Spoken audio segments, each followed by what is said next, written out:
Hello, आता आपण बघूया मी सावित्रीबाई ज्योतिबा फुले यांच्या मालिकेचा एपिसोड रिव्ह्यू. कालच्या भागात आपण बघितलं की माधवाला पाटील मुलाच्या घरच्यांची चौकशी करायला पाठवतात. माधवा येतो शिरवाळ्यात आणि त्याला विचारू लागतो. तेव्हा तिथला नागरिक त्यांना विचारतो की कुठल्या घरचे पाहुणे तुम्ही. तेव्हा माधवा बोलतो की फुलेंच्या घरचे. तेव्हा त्याला सांगतात की ते समोर दिसत आहेत ना, ते फुलेच आहेत. तेव्हा माधवा तिथे जातो आणि विचारतो की तुम्ही गोविंदराव फुलेच का. तेव्हा गोविंदरावांचा थोरला भाऊ राणूजी असतो तिथे. तो बोलतो की नाही, मी राणूजी, गोविंदरावांचा थोरला भाऊ. तेव्हा तो चौकशी करतो तुम्ही कुठले. तेव्हा माधवा सांगतो जेव्हा मी नायगावचा आहे. तेव्हा गोविंदरावांचा भाऊ आणि ज्योतीसाठी स्थळ आणलेलं असतं, ते नाकारल्यामुळे राणूजी फुल्यांच्या घरची गोविंदरावांची आणि त्यांच्या ज्योतीची नाही ती चुकीची माहिती देतात. जणू की ज्योती चांगला नाही आहे, मारामारी करतो, असं तसं माधवाला भरवत असतात. माधवाला सावीची काळजी वाटायला लागते. इकडे ज्योती सावकाराशी भांडण करत असतो. कालच्या भागात आपण बघितले असतं, ज्योतीने सावकाराच्या कानाखाली वाजवलेली असते. तेव्हा सावकार चिडतो आणि सगळ्यांना बोलतो, अरे हाणा त्याला. तेव्हा त्यांचे ज्योतीसोबत 2-2 हात होतात. ज्योतीही त्यांना मारत असतो आणि नेमकं माधवा इकडे येऊन ज्योतीला ते भांडण करताना बघत असतो. तेव्हा काही लोक कुजबूज करत असतात की लय मारतोय सावकाराच्या माणसासनी, माळ्याचा ज्योती हाय, ऐकत नसतो कोणाला. हे सगळं माधवा ऐकत असतो. एवढं बघूनच माधवा मागे सरकतो. ज्योतीने जे चांगलं कार्य केलं असं ते तो बघतच नाही. तेव्हा ज्योती त्या सावकाराला धरतो आणि बोलतो, किती फसवशील रे शेतकऱ्यांना, आकडी मोडीत फसवशील, महिन्यात फसवशील, पण म्या नाही फसणार, कारण की मी शिकलेलो आहे. तेव्हा तो सावकाराला त्या शेतकऱ्याची माफी मागायला लावतो. तेव्हा तो सावकार त्या शेतकऱ्याला मंगळसूत्र काढून देतो. आपली सावी मस्त तयार होत असते, आरशात बघत असते. तेव्हा सगुणाही तिच्याकडे बघते. सगुणाला खूप छान वाटतं. तेव्हा सगुणा बोलते, काही झालं तरी हे अंबाबाई हीच घेऊन जाणार फुल्यांच्या घरी. इकडे सावी रमासाठी फुलांची वेणी घेऊन आलेली असते. तेव्हा ती सावीला भेटते आणि बोलते की माळ तुझ्या केसांमध्ये छान दिसशील. तेव्हा रमा बोलते, अगं सावी किती करशील ग माझ्यासाठी. अगं तू तिकडच्या स्वारीला बघितलंस.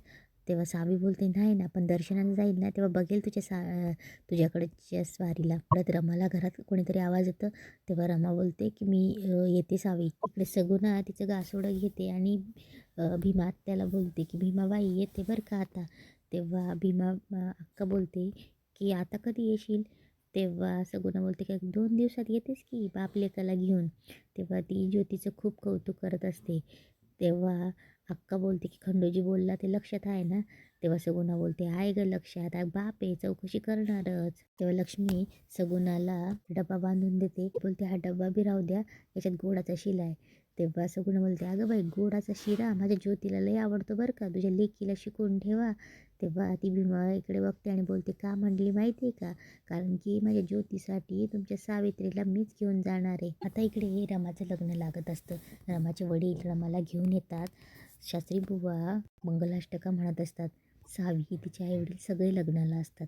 सावीच्या आईला रमाकडे बघून स्वतःची सावीचे असं दिसत असतं. तर सावीच्या आईच्या डोळ्यात गळागळा अश्रू वाहत असतात. तेव्हा त्यांच्या शेजारची बाई बोलते, काय झालं हो साऊची आई. तेव्हा लक्ष्मी बोलते, काही नाही. तेव्हा ती बाई बोलते की तुमच्या सावी बी अशीच भोवल्यावर चढली ना तर तुम्ही पण मोकळ्या. तेव्हा लक्ष्मी बोलते, वही ना, काय माहिती अंबाबाईच्या मनात काय चाललंय. तेव्हा लक्ष्मी बोलते, आता आपल्या हातात फक्त वाट बघणे. आता लग्न लागल्यावर रमाची पाठवणी होते. रमाचे आई वडील तिला डोलीमध्ये बसवतात. रमा रडत असते आणि ती सावीकडे बघूनही तिला रडायला येत असतं. सावीच्या डोळ्यातूनही गळागळा अश्रू वाहत असतात. तेव्हा रमाची डोली जात असते. तेव्हा नवरा मुलगा पंतोजींना नमस्कार करतो. पंतोजींच्याही डोळ्यात पाणी असतं.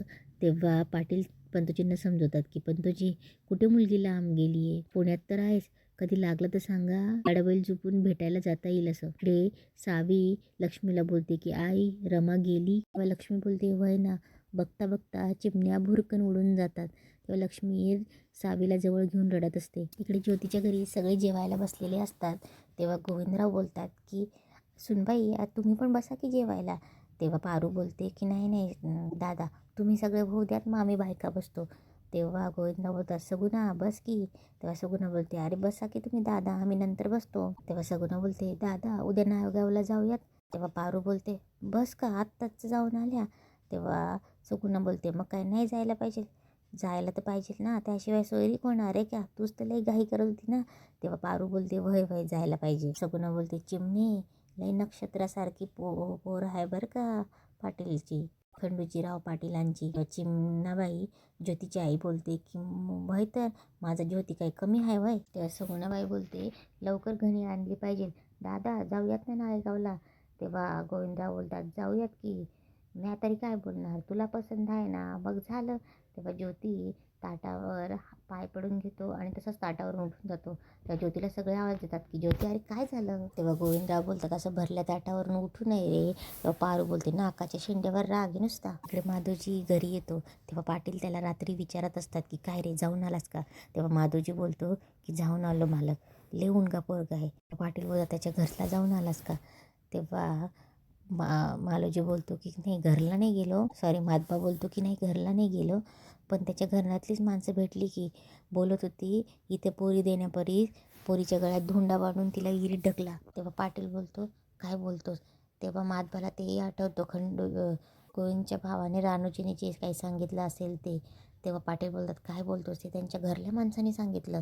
तेव्हा माधबा बोलतो भाई. तेव्हा पाटील बोलतो अरे सगुणा अक्का सांगत होती की लई चांगला पोरगा आहे म्हणून. तेव्हा माधबा बोलतो कसलं काय, लई मोठ्यापणा सांगून गेल्या, मोठा गळ आणि पोकळ वासा. मालक एक मनातलं बोलू का, मालक आपल्या सावी अक्कांना त्या घरात द्यायचं म्हणजे आपल्यावर रडायची पाळी येईल. तेव्हा पाटील बोलतो अरे पण शिकलेलं पोरगा आहे म्हणतात की. तेव्हा माधबा बोलतो काय शिकलेलं, सांगायचं नव्हतं पण सांगतो आता समजा. तेव्हा माधबा तिथून सगळी स्टोरी सांगतो की तो कसा गेला, कुठे गेला आणि चौकशी करायला जाताना त्याला एका दुकानासमोर गर्दी दिसली जिथे ज्योती सावकाराशी भांडत असतो, मारामाऱ्या करत असतो. हे सगळं माधबाने पाहिलेलं तो पाटलांना सांगत असतो. तेव्हा माधबा सांगत असतो की एक पोरगं लई मारतं त्या सावकाराच्या इथे.